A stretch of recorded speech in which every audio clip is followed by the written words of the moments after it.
Did you hear about the shooting in Minneapolis at two encampments for people who can't afford ridiculous housing prices? Did you hear that over a dozen people, at least 13, were injured, many critically? No, you probably haven't, because the news is flooding the media with news about Charlie Kirk and his memorial, and the Fed is reducing interest rates and all of these other things, because that's more important than people who can't afford housing getting shot up at encampments where they live, where the city has been trying to get rid of them for months. Interesting that now they're able to clear out the camps. Funny how that works. Funny how that works. Oh, did you hear about the two black young men who were found hanging within 12 hours of each other, or 24 hours of each other? There's so much bad news. It's hard to keep up, I understand. There have been 5 shootings in Minneapolis alone over the course of 3 weeks. When is enough enough? Bitten a hole in my lip from worrying about shit like this, from reading the news, and knowing that this current administration is actively trying to make us scared of them. And it's because they're scared of us. Because we didn't mourn Charlie Kirk. So those of us who didn't mourn him and said anything to the contrary, people are losing their jobs over what they said online for things like that. But we have a president that made fun of the mentally disabled before he was even president. We have a president that was an adjudicated rapist. And I'm not going to censor my words just because TikTok doesn't like them. I don't care if this doesn't go viral.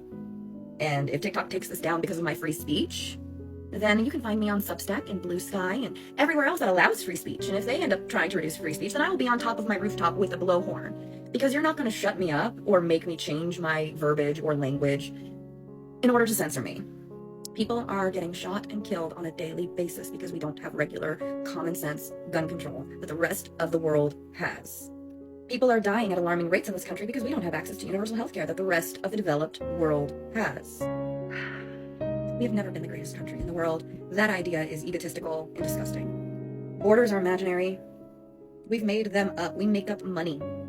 This entire society can be broken down and rebuilt if we work towards it. Call your representatives. Call RFK Jr. 202-690-7000. Tell him to resign for the shit that he has done to the CDC and the health of this country. Because of his misinformation, measles is on an outbreak. Children are dead from measles. I'm getting my daughter vaccinated next week. So, thank God I don't have children in school right now where these outbreaks are occurring. Because I refuse to send my children to school right now. Because they could get shot and killed. Because they could get sexually assaulted in the bathrooms when the teachers and administrators are checking to make sure that my boy is a boy and has the right boy parts to go in the boy bathroom. Because there is a Christian Bible study group that is bullying children into getting allowed to go there and leave during school hours to go study the Bible. And if you don't sign the permission slip, then you get bullied by the classmates that get to go.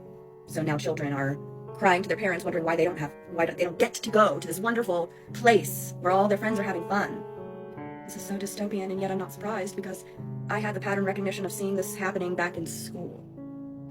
As far as elementary, I questioned, why do people in America say we're the greatest country in the world? That's stupid. What a dumb thing to say. Most Americans haven't left the United States. How would you know? I've never left the United States, and I know we're not the greatest country in the world. Because I am not that selfish and egotistical to think that my experience is the best experience. I don't have fucking main character syndrome over here. The world doesn't revolve around me. And yet it does, because I have pretty white woman privilege married to an attractive young white man, a tall man with a beard, a manly man. We have 2 children, a boy and a girl. So we are the epitome of the perfect white household. I'm a stay-at-home mom. I homeschool. They're getting exactly what they want of me, but what they don't know is I am raising my children to be empathetic, critical thinkers. And my children hear me call the government every day, demand that they respect our freedoms, demand accountability in our government. My son looks at me sometimes when I come back from outside after I've been on the phone. I've taken a deep breath. He looks at me and goes, Mommy, were you yelling at the government? Yes, son, I was yelling at the government. And I will continue to yell at the government. And I will continue to fight for your future and your sister's future. Because I swear to God, when my daughter is older, she will not have fewer rights than my mother did in the 90s. I refuse to let that be the reality of my children's future. What are you going to do?